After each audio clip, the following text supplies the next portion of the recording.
constitucional y la acción extraordinaria de protección en la nueva Constitución Política del Ecuador, entre otras. Ha desempeñado otras muchas diversas actividades importantes dentro del Ecuador. En todas las provincias del país ha dictado conferencias por invitación de los colegios de abogados, del Consejo Nacional de la Judicatura y de la Fiscalía General del Estado. En la universidad, en la ciudad de Santa Cruz de la Sierra, en la República de Bolivia, también ha impartido conferencias y ha sido declarado el mejor jurista del país por la Casa de la Cultura Ecuatoriana, con su sede en Manabí, Eloy Alfaro delegado. Además, él recibió un premio Velázquez Ibarra en el 2010 y en el 2012 como por la mejor obra jurídica escrita en el país por el ilustre Consejo Metropolitano de Quito. Estas son algunas de las actividades que ha realizado nuestro expositor. Con el aplauso de ustedes recibimos por favor al doctor José García Martín.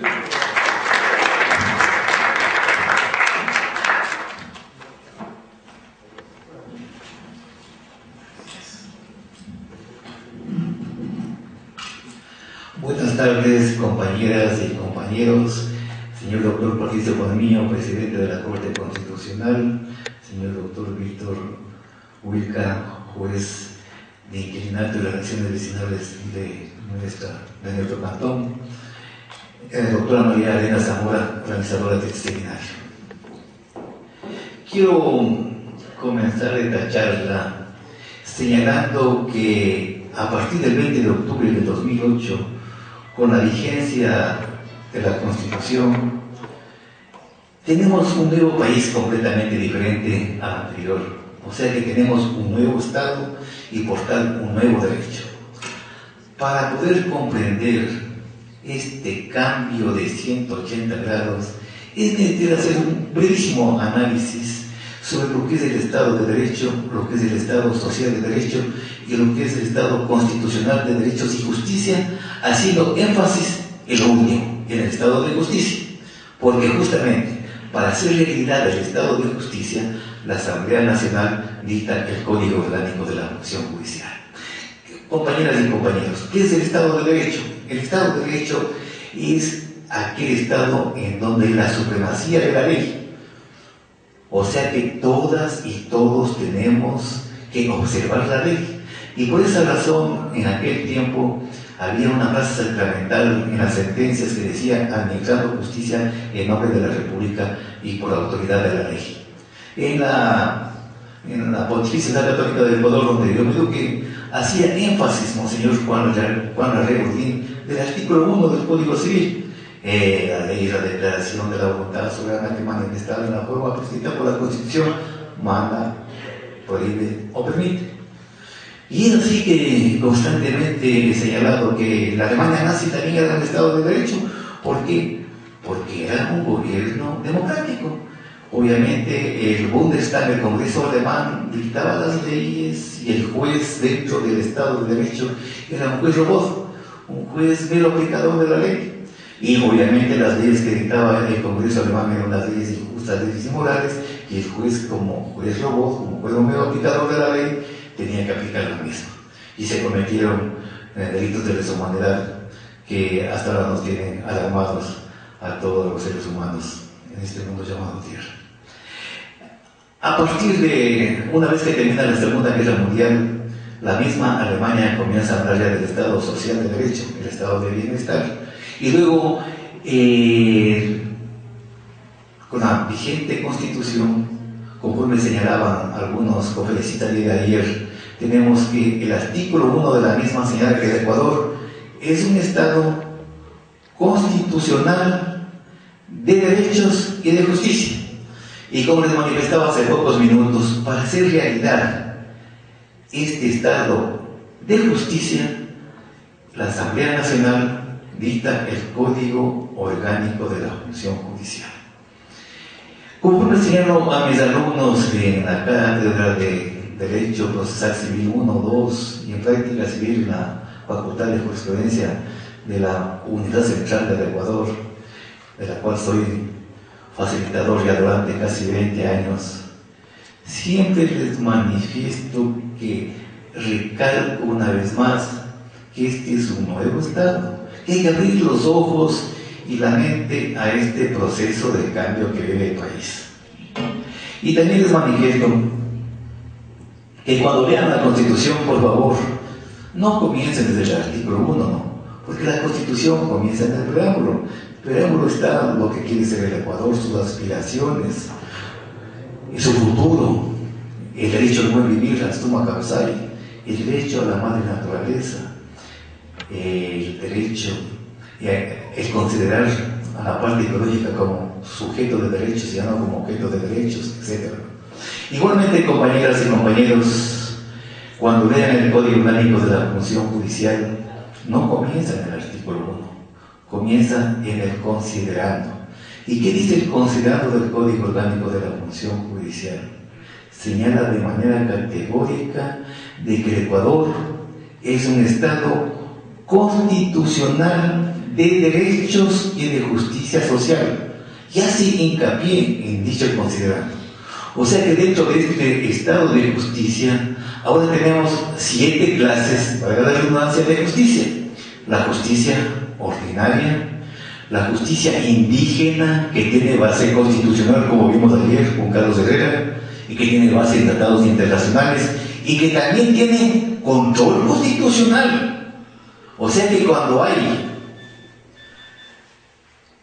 las autoridades de la justicia indígena cometen violaciones a los derechos humanos o a la Constitución de la República, tenemos la acción extraordinaria de protección, que es una acción que conoce la Corte Constitucional, aquí presidida por el señor doctor Patricio Pazmiño. Y tengo entendido que hay algunas acciones extraordinarias de protección ya en trámite en dicha Corte. Todavía no conozco si es que la Corte ha resuelto alguna de las acciones extraordinarias de protección señaladas en el artículo 65 y 66 de la Ley Orgánica de Garantías Jurisdiccionales y Control Constitucional.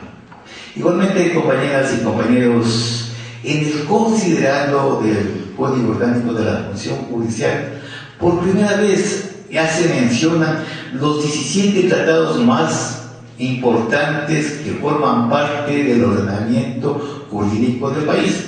Porque no olvidemos, como señalaba algún conferencista el día de ayer, de acuerdo al artículo 424 y 425 de la Constitución de la República, los tratados internacionales forman parte de nuestro ordenamiento jurídico y tienen inclusive mayor valor jerárquico que las leyes orgánicas y que las leyes ordinarias.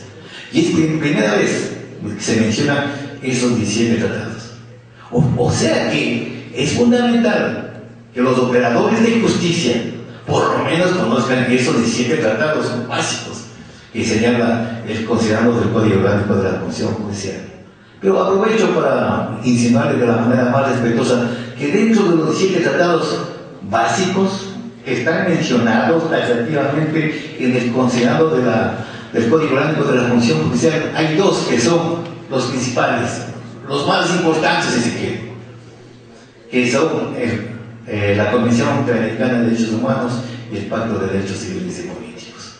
Igualmente, por primera vez en el considerando del Código Orgánico de la Función Judicial se establece la fuerza vinculante que tienen las sentencias que dictan las Cortes de Derechos Humanos, no solamente la Corte Interamericana de Derechos Humanos, fundamentalmente ella, por supuesto, pero forman parte de nuestro ordenamiento jurídico, de tal modo que los señores operadores de justicia tienen que tener en cuenta las sentencias que dictan estas Cortes de Derechos Humanos, especialmente, recalco, la Corte Interamericana de Derechos Humanos. Por primera vez, compañeras y compañeros, se señala que el derecho comparado también forma parte de nuestro ordenamiento jurídico. Pero lo fundamental, y dado el tiempo que se me ha concedido, toda vez que una vez 4 expositores y comenzamos un poquito tarde esta primera charla, por primera vez se señalan nuevos principios rectores en la administración de justicia. Sin embargo, hay que recalcar que el artículo 1 del Código Orgánico de la Función Judicial, en concordancia con lo que señala el artículo 167 de la Constitución de la República, señala que la potestad pública de juzgar, de hacer ejecutar lo juzgado, o sea, la potestad de administrar justicia, recae en el pueblo soberano del Ecuador a través de los órganos judiciales correspondientes. En el caso de la justicia ordinaria, obviamente, a través de los órganos que señala el artículo 178 de la Constitución de la República. Pero los principios rectores, que son fundamentales, están señalados en los artículos 4 al 31 del Código Orgánico de la Función Judicial. Y hagamos una breve reseña, muy resumida, dado el tiempo que tenemos, de estos nuevos principios rectores.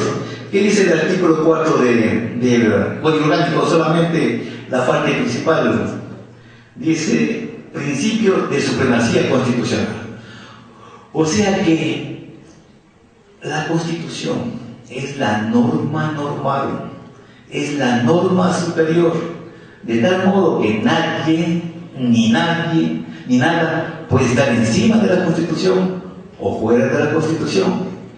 Y el organismo de más alta jerarquía dentro de la justicia de nuestro país ya no es la Corte Suprema de Justicia, ya no tiene esa designación, ya no es la Corte Nacional de Justicia, sino que es la Corte Constitucional, es la más alto tribunal de justicia. ¿Por qué razón? Porque la Corte Constitucional es la que tiene el monopolio de la interpretación de las normas constitucionales. Antes del 2008 tenía el Congreso Nacional, se recuerdan, de acuerdo al artículo 130, número 5, tenían los señores jueces, tenía el Tribunal Constitucional, tenía inclusive la Procuraduría General del Estado. Ahora el monopolio de la interpretación constitucional lo tiene exclusivamente la Corte Constitucional. El artículo 5 dice principios de aplicabilidad directa e inmediata de la norma constitucional. O sea que los operadores de justicia tienen la obligación de aplicar directamente la norma constitucional, aun cuando la parte no lo haya invocado o cuando la parte lo haya invocado erróneamente. Esta es una de las funciones principales de los operadores de justicia. El artículo 6 trata sobre el principio de integralidad de la norma constitucional.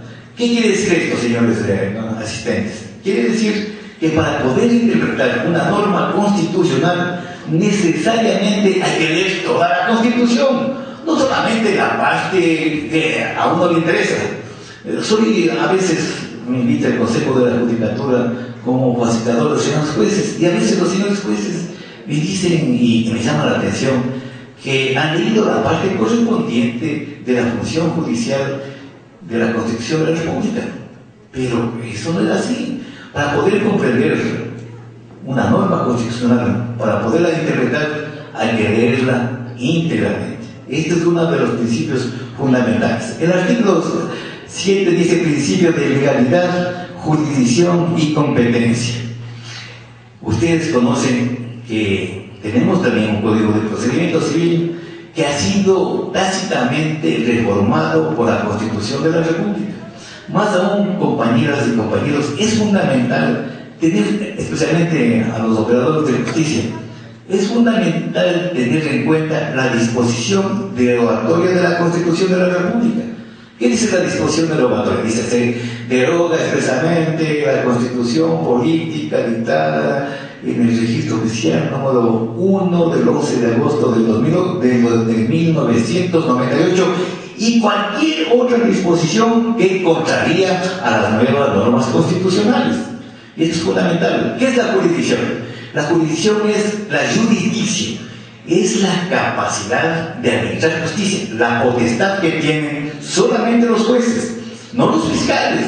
Los fiscales, soy asesor del doctorado Chivo Zambrano, fiscal general del Estado, somos auxiliares de la justicia, pero la jurisdicción solamente tienen los jueces, la jurisdicción, la potestad de administrar justicia, y la competencia, que es la medida de la jurisdicción, conforme ustedes conocen, o sea, la medida en razón del territorio, de las personas, de la materia y de los datos. O sea que con esta norma del Código Orgánico de la Función Judicial, muchas de las disposiciones que contiene el Código de Procedimiento Civil se hallan tácitamente derogadas. Por esa razón es fundamental hacer hincapié en el Código Orgánico, y se llama Me recuerdo cuando salió el Código Orgánico, había muchas objeciones, inclusive de parte de un distinguido compañero, amigo, maestro, y cualquier nuestro, la provincia de Chimborazo, decía, ¿cómo se llama código? ¿Por qué se llama Código Orgánico?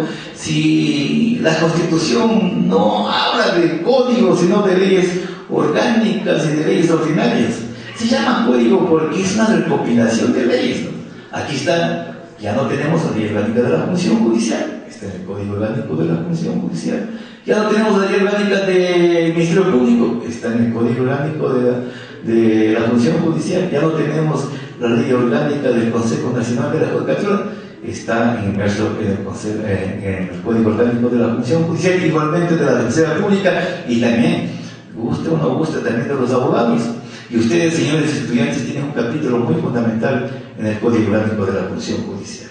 El artículo 8 señala el principio de independencia. Obviamente, y esto sí hemos recalcado público y privadamente, que si no hay independencia de la función judicial y si no hay imparcialidad de los jueces, no puede haber un sistema democrático. Independencia respecto a las otras 4 funciones del Estado, independencia de los jueces de primera y segunda instancia en relación a la Corte Nacional. O sea que independencia interna e independencia externa. El artículo 9 del principio de imparcialidad, obviamente el juez tiene que ser imparcial, es un tercero que va a dirimir un conflicto entre actor y demandado en materia civil o entre la Fiscalía General del Estado y el acusado en materia penal. Tiene que ser imparcial, de lo contrario tiene que excusarse o la parte procesal correspondiente tiene que recursar a dicho juez para que pueda administrar justicia cumpliendo este principio de la imparcialidad. El artículo 10 dice el principio de la unidad jurisdiccional y gradualidad. Conforme es de conocimiento general, compañeras y compañeros, ahora tenemos la unidad jurisdiccional. Solamente los jueces que dependen de la función judicial pueden administrar justicia.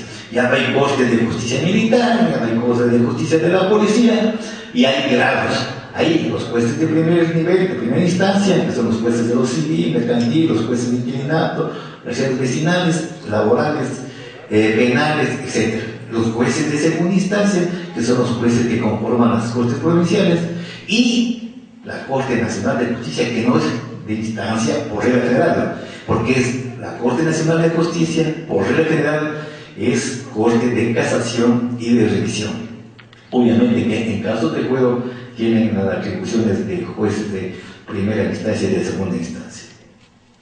El artículo 11, principio de especialidad. Yo he sido durante casi 40 años funcionario judicial, 27 años como juez y 14 como fiscal o asesor de la fiscalía. Y me recuerdo cuando yo era juez de la Corte Superior de Justicia de Quito, conocía civil, materia penal, materia laboral, materia de inquilinato, tránsito, juicios especiales, colusorios, y era imposible conocer de todas las materias, ¿no? Porque no era ontodólogo. En cambio ahora hay ya la especialidad. Obviamente que hay excepciones en el caso de los cantones donde hay poco trámite de procesos. Funcionan los juicios multifuncionales. El artículo 12 señala el principio de gratuidad. Señores, este es un nuevo país, recalco una vez más.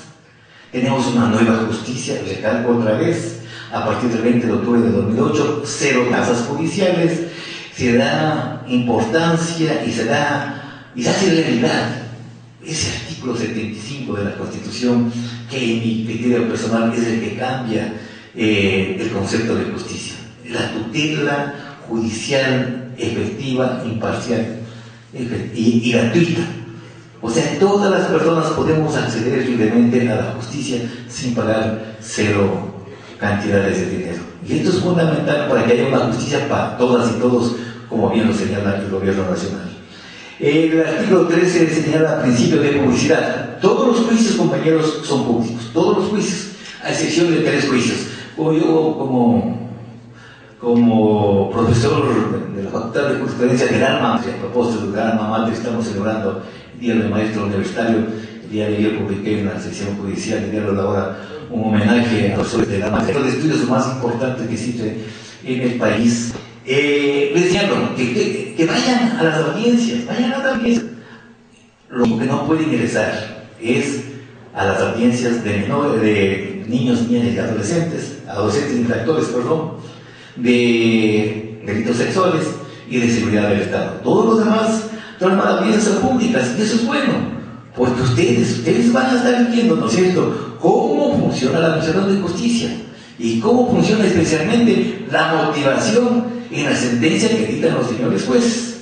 El artículo 14 señala principios de autonomía económica, financiera y administrativa. Obviamente que la función judicial tiene que tener estas características que son fundamentales para su libre desarrollo, ¿no? Y tengo entendido que el Gobierno Nacional ha prestado todas las facilidades para que esta función de justicia se modernice. El artículo 15, principio de responsabilidad. A ver, compañeros, aquí hagamos un pequeño análisis político. Todos somos responsables. El artículo 223 de la Constitución de la República señala de manera categórica que el servicio público debe ser de calidad, de excelencia. Y los operadores de justicia, en su gestión incluido también, somos servidores públicos y debemos dar un servicio de excelencia. De lo contrario, somos responsables. Y el artículo 15 señala dos clases de responsabilidades: la responsabilidad objetiva y la responsabilidad subjetiva. ¿Qué quiero decir con esto? La responsabilidad objetiva es la responsabilidad sin dolor o sin culpa. O sea que para que exista esta responsabilidad, lo que se llama la responsabilidad civil extracontractual en contra del Estado por mal servicio de la justicia. En este caso, lo fundamental, los requisitos que tienen que justificarse es la acción o omisión de un servidor judicial. Llámese como se llame, llámese juez, llámese fiscal, llámese asesor de fiscal, llámese secretario, oficial mayor, auxiliar, etc. ¿Cómo se llama? Acción u omisión de un servidor judicial. Que esta acción u omisión haya causado un daño. Y que haya una relación de causalidad entre la acción u omisión del funcionario judicial y el daño ocasionado, y también la cuantía del daño. En esta clase de responsabilidades, compañeros y compañeras, no se analiza el dolo o la culpa grave del funcionario. No se analiza. Lo que se analiza es exclusivamente si la acción u omisión del funcionario judicial produjo un daño. Y en este caso, solamente las causas eximentes de responsabilidad son exclusivamente el caso fortuito o la fuerza mayor. Y tampoco es excusable la orden superior jerárquica o el error inexcusable. Ya vamos a hacer un análisis brevemente sobre el error inexcusable que está causando bastante malestar en los funcionarios judiciales, porque no se ha definido lo que es el error inexcusable, y tengo entendido que el Consejo de la Judicatura anterior de transición sancionó a muchos jueces por error inexcusable. Y lamentablemente, hasta donde yo tengo conocimiento, hasta el día de ayer, no se ha definido lo que es el error inexcusable. Conozco que se está elaborando un reglamento a nivel de presidencia de la Corte Nacional de Justicia para poner en conocimiento del Pleno de la Corte lo que es el error inexcusable. ¿Por qué no es cierto? Porque si hemos comenzado con el señor presidente de la Corte Nacional de Justicia, don Carlos Ramírez, que es un caballero, un distinguido jurista, y él le he dicho, no, si hay error inexcusable, deben haber errores que son excusables, porque el juez es un ser humano, ¿no es cierto? No puede conocer de todo. Entonces es fundamental, y él ha manifestado, y hemos tenido conversaciones con el doctor Ramírez, hay que definir lo que es error inexcusable, es error de bulto. Por ejemplo, decía, denme un ejemplo, me decía, a ver, el doctor, decía, por ejemplo, si un juez de garantías penales me dicta una sentencia de condena en mi contra y me condena a la pena de muerte, error inexcusable, sin duda alguna. Si un juez de garantías penales dicta una orden de prisión preventiva sin petición del fiscal, error inexcusable. Hay errores que son inexcusables, pero hay errores que son excusables. Y es justamente que cuando el doctor Carlos Ramírez decíamos, para eso existen los recursos, para corregir los errores que cometen los jueces. Pero justamente, esta es una materia bastante delicada que tienen que definir, ya sea el pleno del Consejo de la Judicatura o el pleno del Congreso de la Corte Nacional de Justicia, para evitar un poco de situaciones especiales que se están ocasionando en la función judicial. Esta es la necesidad objetiva. El trámite es brevísimo, ¿no es cierto? Está asignado en los artículos 32 y 33 del Código Orgánico de la Función Judicial. El juez competente es el juez de lo contencioso administrativo del lugar donde reside la parte actora. El demandado es el presidente del Consejo de la Presidenta o Presidenta del Consejo de la Judicatura, y además el Procurador General del Estado, en atención a lo que señala la ley orgánica de la Procuraduría General del Estado. El trámite es señalado en la ley de la jurisdicción contenciosa administrativa, con varias modificaciones señaladas en la ley orgánica de la Procuraduría General del Estado. No conozco, hice algunas investigaciones en la ciudad de Quito y con mis alumnos no conozco trámites que se hayan presentado en este sentido. En cambio, sí conozco algunos juicios por responsabilidad subjetiva. Esto es por aquella que señalada en el artículo 34 del Código Orgánico de la Función Judicial. Inclusive hemos hablado con el doctor Galo Chirúa, que estamos un poco alarmados. Ya se han presentado algunas demandas en contra de señores fiscales por 2-3 millones de dólares por responsabilidad subjetiva. ¿Qué es la responsabilidad subjetiva? Es aquella que se ocasiona por acción o omisión de juez, del fiscal o del defensor público. O sea que los únicos responsables en este caso son los jueces, fiscales y defensores públicos, en atención al retraso en la administración de justicia, retraso doloso, cuya base está en el artículo 172 de la Constitución de la República. El trámite es de juicio verbal sumario, y la diferencia con la responsabilidad objetiva es fundamentalmente en el dolo, porque aquí hay obligación del actor de justificar el dolo del demandado, o sea, el dolo del juez, del fiscal o del defensor público en la tramitación del proceso, en la demora y en la tramitación del proceso. Es una de las materias más importantes. Tengo entendido que el señor decano de la Facultad de Jurisprudencia de la Central, Dr. Walter Martínez Vela, está organizando un seminario al más alto nivel sobre esta materia que interesa a todos los operadores de justicia y a los abogados de libre ejercicio profesional. El artículo 16 dice el principio de dedicación exclusiva, y es obvio, o sea que somos servidores públicos y tenemos que cumplir con las 8 horas diarias de labor, y lo único que podemos hacer, como en el caso personal mío, en el caso personal del doctor Quito Musa, es ejercer la docencia universitaria fuera de las horas de trabajo. El artículo 17 dice el principio de servicio a la comunidad. Recordemos una vez más que, como dice el presidente de la República, la justicia ahora es para todas y para todos. Antes la justicia era solamente para la gente alta, para los pelucones, para los de corbata, para los de lazo. Ahora es para todos. La justicia antes se lo aplicaba exclusivamente a de poncho. Ahora no, ahora es para todos. Ya vamos a ver en el artículo 26 y 27, hacer un poquito de tiempo ahí, para ver cuál es la misión ahora del juez, porque el juez es la figura central dentro del proceso de cambio que vive el país, sin duda alguna. No es el fiscal, con todo el respeto para la fiscalía a la cual yo pertenezco, no es la Defensoría Pública, con todo el respeto para el Ernesto Pazmiño, que es buen amigo. Es el juez, el gran operador del cambio de justicia. El artículo 18 dice el principio del sistema medio de administración de justicia, o sea que el proceso es un medio para que se realice la justicia.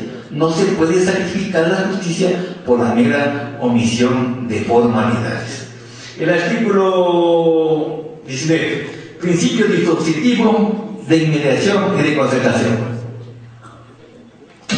Analicemos primero lo más fácil. El principio de inmediación y de concertación. El principio de inmediación consiste en que el juez está en contacto directo con las partes y con las pruebas que están practicando dentro de la audiencia de juzgamiento en materia penal, dentro de la audiencia de prueba y de juzgamiento en materia civil.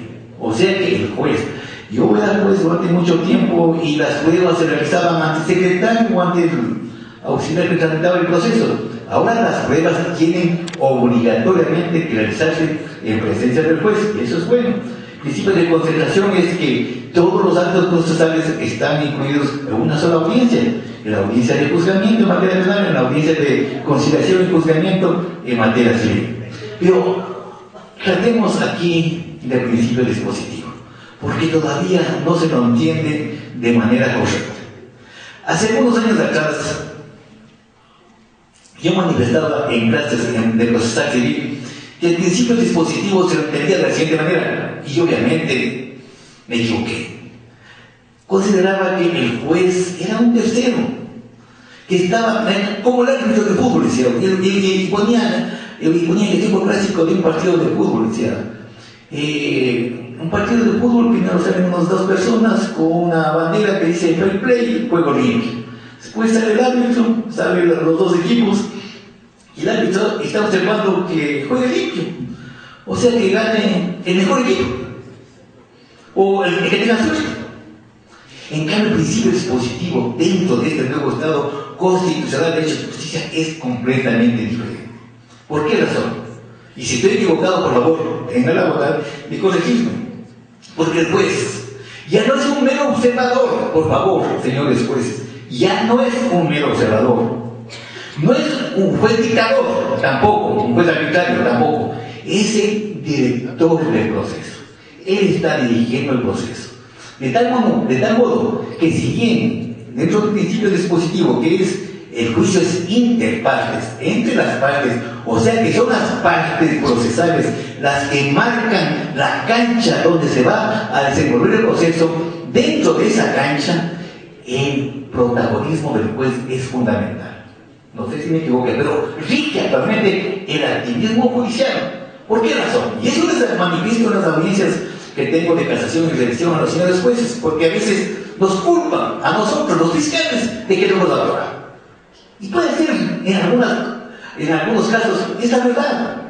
Pero ¿quién está encargado de buscar la verdad? Se recuerda que hace tiempo se decía, el fiscal tiene que buscar la verdad. A él le corresponde la carga de la prueba.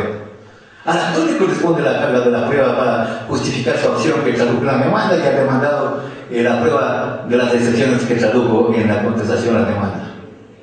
Dentro del nuevo ordenamiento jurídico, recalco una vez más, es el juez, el protagonista del principio de cambio. Es el juez, el director del proceso. Y de acuerdo al artículo 130, recuerden compañeros, y hagan una encuesta. ¿En qué hicimos una encuesta de los jueces de primer nivel? Y ninguno cumplía esta obligación. Artículo 130 dice, facultades, este guión es mío, deberes de los jueces. Dice, el deber de los jueces, artículo 130, número 10, disponer pruebas de oficio para buscar la verdad. O sea que no solamente la verdad está a cargo del actor y del demandado, no solamente en materia penal está a cargo de la fiscalía y del acusado, sino también dentro de los márgenes que señala la ley, fundamentalmente del juez. Porque ¿qué es lo que persigue el nuevo ordenamiento jurídico del país? Buscar que se dicte una sentencia justa. Recalco, una sentencia justa, no lo que pasaba en el Estado liberal hace pocos años, que ganaba el que mejor abogado tenía. No, ahora tiene que ganar el que tenga razón, y el que tenga razón lo debe señalar el juez, disponiendo pruebas de oficio, porque esa es su labor, activismo judicial dentro del nuevo ordenamiento jurídico. Por eso el juez es el principal eje del proceso de cambio que vive el país. Y por eso se está cambiando a raíz del 7 de mayo de 2011 con el referéndum a muchos operadores de justicia. Pues hay que abrir, con todo el respeto, hay que abrir la mente y los ojos a este proceso de cambio que vive el país. O sea que es otra justicia que recoge los principios de los socialismos del siglo XXI. O sea que una justicia para todas y para todos.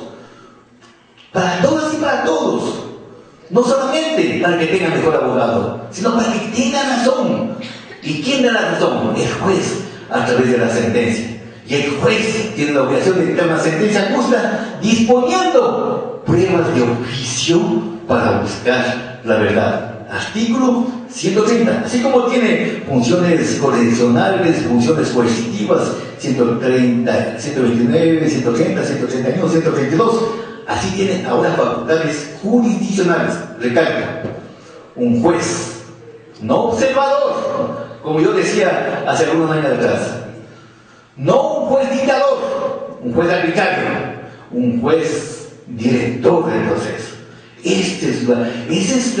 Lo que tiene que analizar la escuela judicial y señalar cuáles son los parámetros del juez para dictar una sentencia justa, cuáles son las funciones, cuáles son las facultades, deberes que tiene el juez para disponer pruebas de oficio, obviamente a excepción de la prueba testimonial que está prohibida.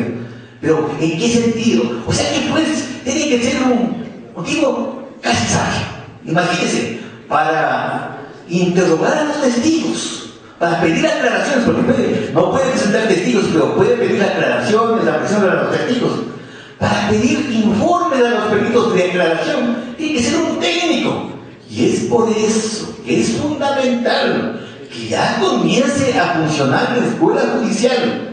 Tengo entendido que la sede funciona en Cuenca, tengo entendido que hay subsedes en Quito, Guayaquil y Ambato. No he visto, puede ser que esté equivocado, no he visto yo todavía que la escuela judicial tenga este funcionamiento, especialmente con estos nuevos principios rectores en la administración de la justicia. Recalco una vez más, el proceso de cambio que vive el país depende fundamentalmente, no de la Fiscalía, no solamente de la Fiscalía, no solamente de la Fiscalía Pública, sino fundamentalmente de la actividad jurisdiccional, facultades, deberes de los jueces. El artículo 20, principio de celeridad. Como dice el argot popular, justicia que tarda no es justicia. Y como dice don Eduardo J. Couture, el tiempo en la administración de justicia no es oro. El tiempo en la administración de justicia es justicia. Por esa razón, ya no hay compañeros y compañeras aquí presentes. Ya no hay la justicia rogada. ¿Qué significa justicia rogada? Y eso, hagan entender a los señores jueces, no hay justicia rogada. O sea que no hay necesidad de pedir audiencias de conciliación, no hay necesidad de pedir término de prueba, porque ahora hay impulso de oficio. Así lo señala el artículo 141 del Código Orgánico de la Comisión Judicial. No hay justicia rogada. La justicia rogada ya en el Estado liberal, por favor, señor juez, ¿cómo es? Provéame este escrito. Es de oficio, 141. Por eso recalco una vez más, el proceso de cambio que vive el país depende fundamentalmente de los operadores de justicia llamados jueces, de oficio, no se requiere petición de parte, recalco una vez más, no justicia rogada, como en el Estado liberal. Estamos en un Estado constitucional de derechos y de justicia social, doctrina del socialismo del siglo XXI que el pueblo ecuatoriano lo aprobó. El artículo 21 dice el principio de probidad. Obviamente, ¿no es cierto? Los jueces tienen que ser la más alta figura en sus conocimientos, en su moralidad, etc. El 22, principio de acceso a la justicia. Artículo 75 de la Constitución de la República, tutela judicial efectiva, imparcial y expedita en la acción de justicia. O sea que la tutela comprende lo siguiente, compañeros: el derecho de elección, el poder acudir a los órganos de justicia a través de la demanda, y que se haga justicia. Y una vez que se dicte sentencia, de acuerdo a lo que dice el artículo 75 de la Constitución, que se haga cumplir a la justicia. Por esa razón, yo pongo como ejemplo, tal vez esté un poquito retrasado en estas ideas, a la dama que administra justicia, que está destinada por una venda para ser imparcial. Y aquí tiene la balanza para hacer la justicia, y aquí tiene la espada para ser ejecutado, juzgado. Porque ¿cuál es la misión del juez, compañeros? De cualquier juez, de acuerdo al Código Orgánico de la Función Judicial: conocer, juzgar y hacer ejecutar lo juzgado. Del contrario, no hay justicia. El artículo 23 dice: principio de tutela efectiva de los derechos, artículo 75.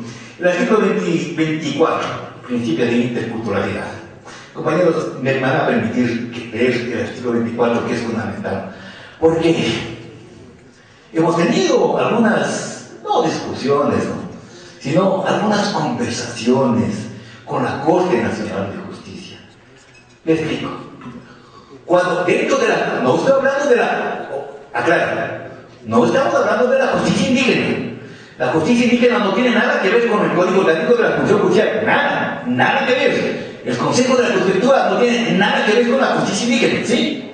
La justicia indígena tiene su base constitucional en el 173, en el 169, en el Convenio 169 de la OIT, en los tratados internacionales. No hablamos de justicia indígena, estamos hablando de la justicia ordinaria. De la justicia ordinaria cuando un indígena está inmerso en esa justicia, sea civil, sea penal, sea laboral, etc. Con su venia me van a permitir leer el artículo 24 del Código Orgánico de la Función Judicial. Dice lo siguiente: especialmente, esto es importantísimo, señores jueces, especialmente de tal una vez más en la provincia de Chimborazo, donde el 50% somos indígenas, nacional quichua, como decía Carlos Herrera ayer, pueblo peruano, en Cotopaxi, en Tungurahua, en El Cañar, en Bolívar, en Imbabura, hay un bastante índice de pueblo indígena. ¿Qué dice el 24, compañeros, con su venia? Dice el principio de interculturalidad.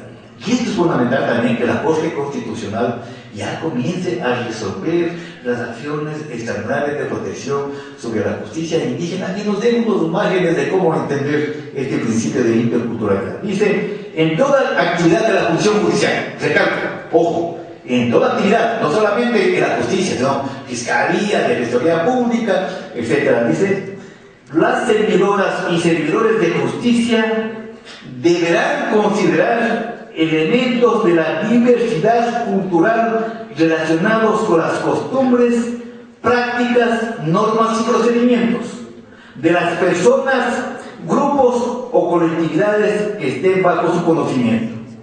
En estos casos, la servidora y el servidor de justicia buscarán el verdadero sentido de las normas aplicadas de conformidad a la cultura propia del participante.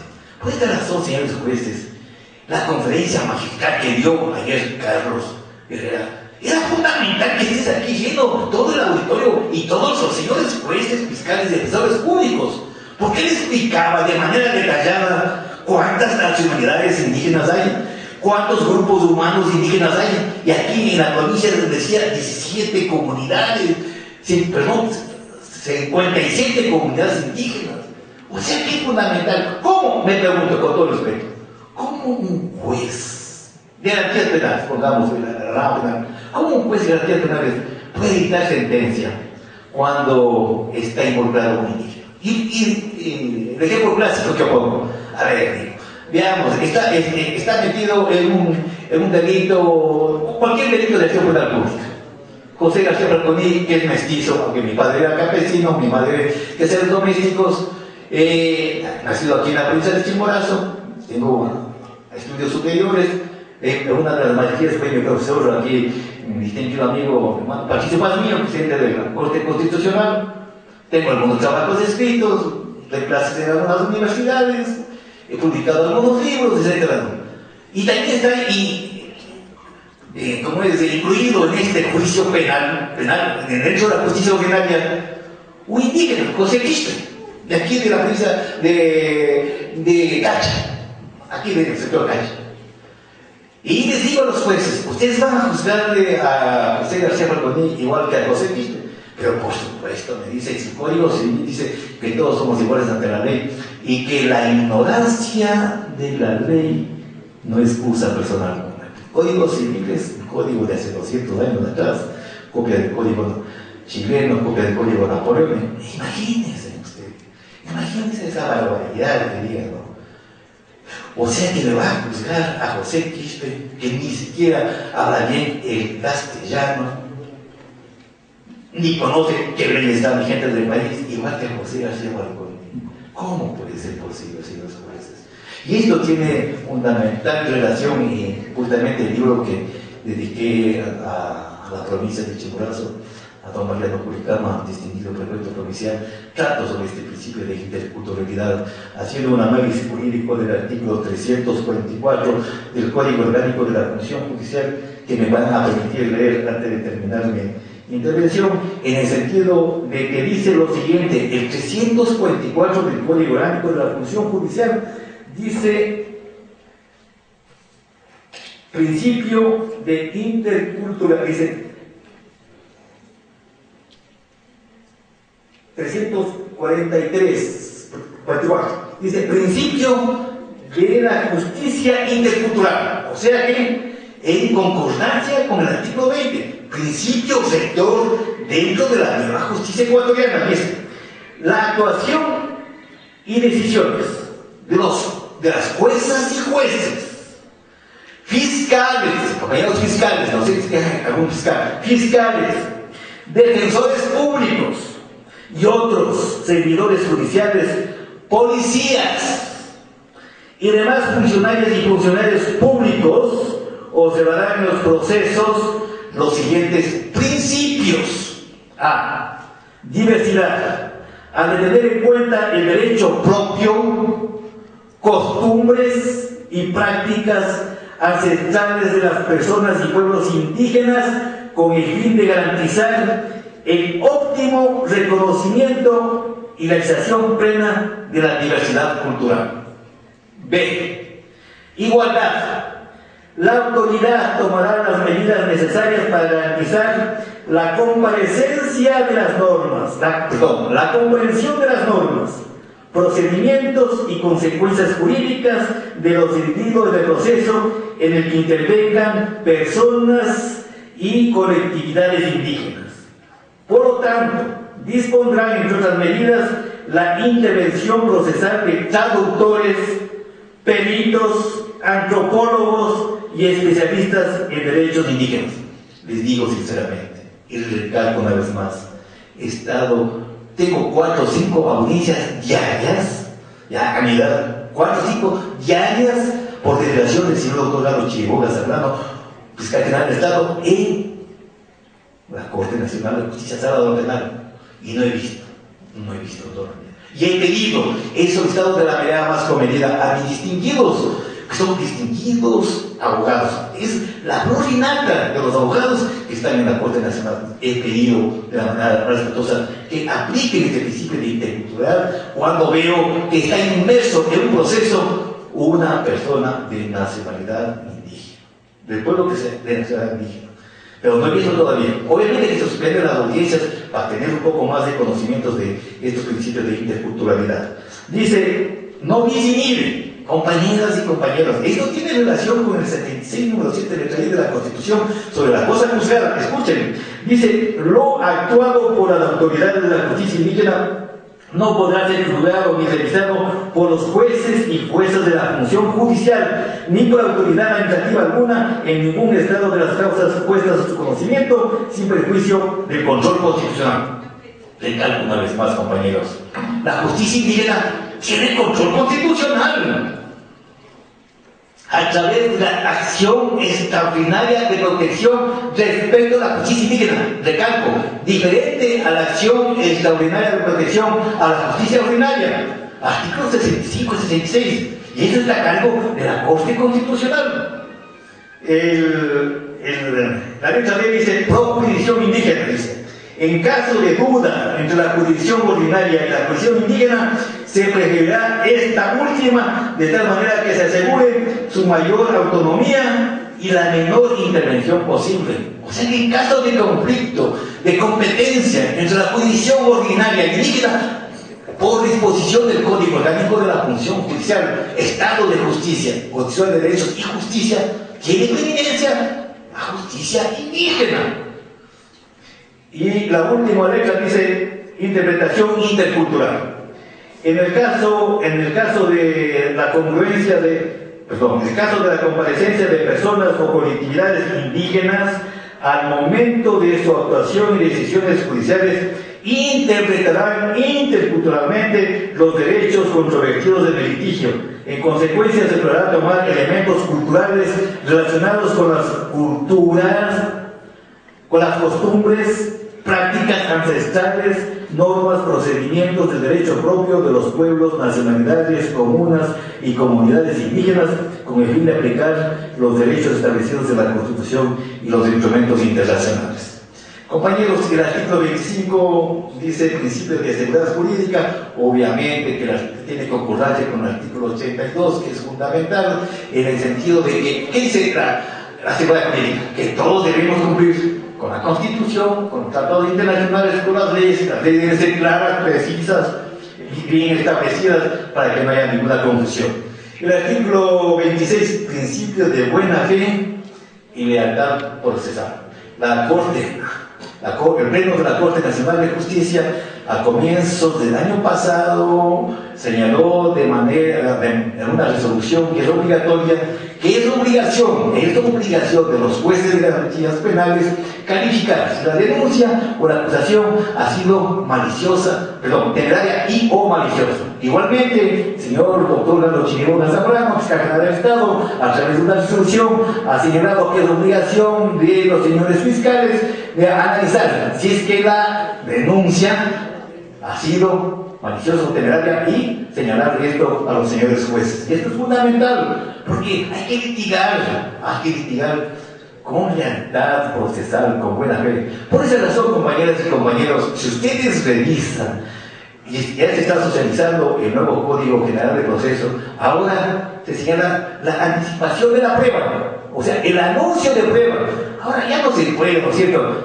En mi tiempo, cuando yo era juez, se presentaba la prueba el último día, a última hora. Esto ya no se puede hacer.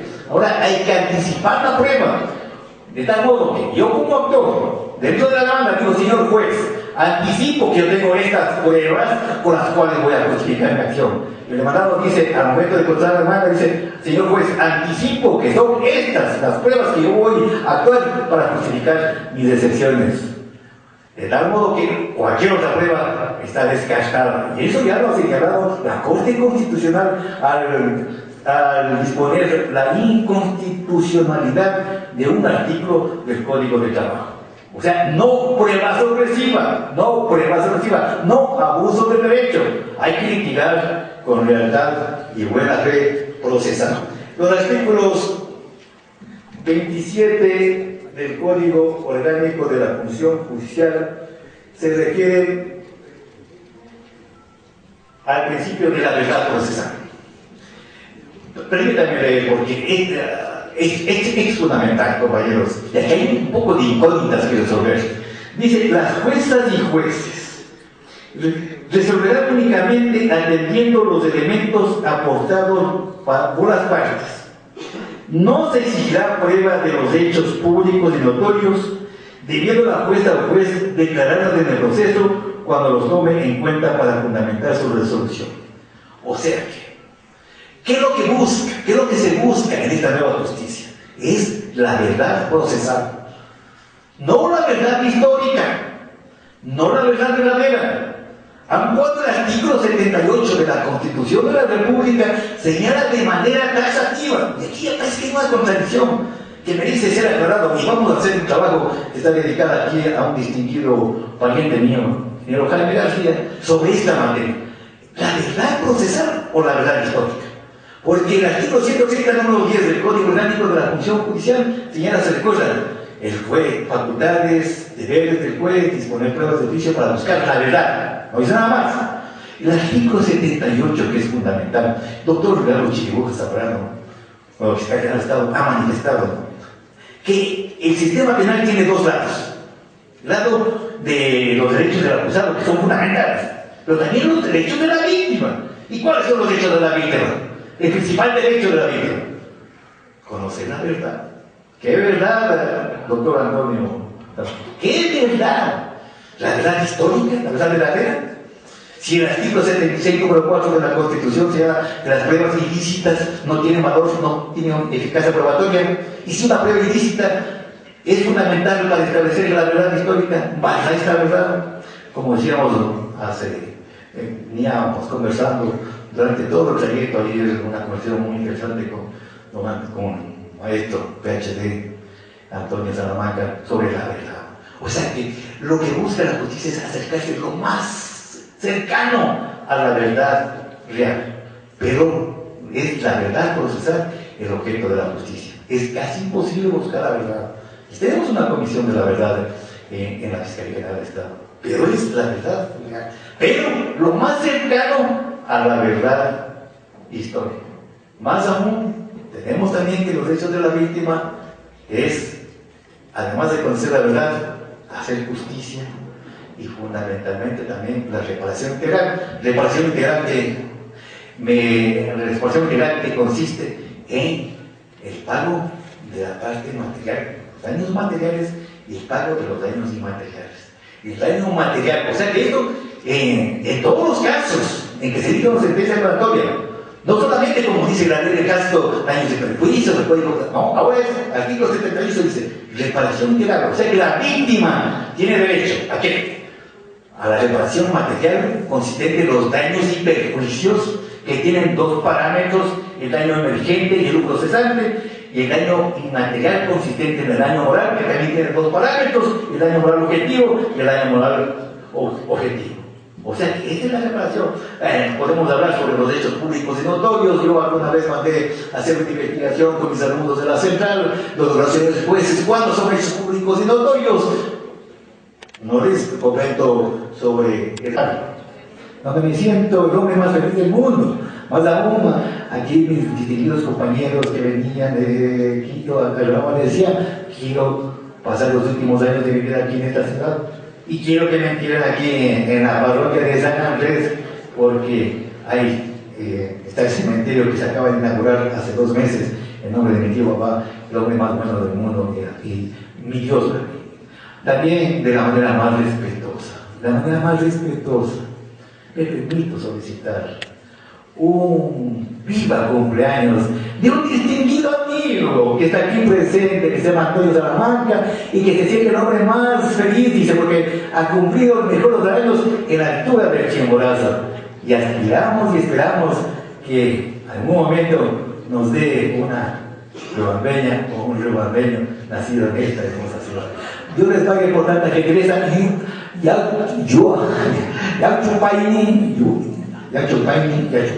Muchas gracias, Dios les pague. Estamos a las órdenes, compañeros y compañeras. Una frase última de don Eduardo J. Couture. Don Eduardo J. Couture, autor del Carlos del Abogado, decía con toda razón: de todas las cosas que existen en la vida, Jessica vino siempre mezcladas, de todas las cosas que existen en la vida, la única, insustituible es la justicia. Los pueblos pueden vivir sin riqueza, sin salud, vivirán mal, pero vivirán. Pero sin justicia no pueden vivir. En manos de ustedes, señores jueces, está el nuevo país.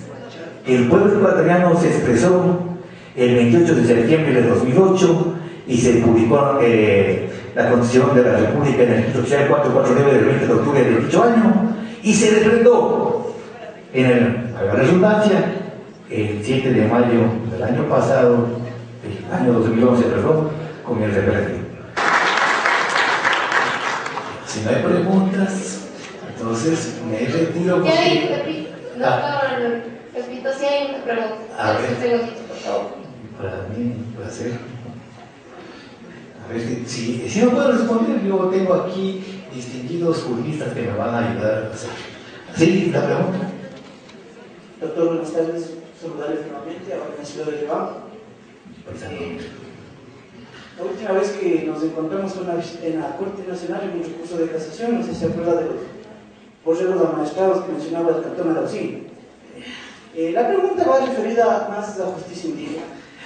Vean que la justicia indígena no rige el Código Orgánico de la Acción Judicial. Ayer Carlos Herrera dio una clase magistral. Le digo que sinceramente que iba a contar algunas cosas que yo no conocía, pero por favor, Compartamos los conocimientos. Lamentablemente estaba en la ciudad de Quito. No pude escuchar al máster Carlos Herrera, pero vamos más a la encaminado a la aplicación de la declinación de justicia indígena y concretamente los casos que se dan. Hay muchos casos que se dan de personas de nacionalidades indígenas que son sometidas. El doctor José García Falconi en este cuarto Foro Internacional Multidisciplinario de Derecho, y para la entrega de la placa en mención solicitamos la presencia, por favor, del doctor Patricio Pasolini, presidente y altísimo representante de la Corte Constitucional del Ecuador.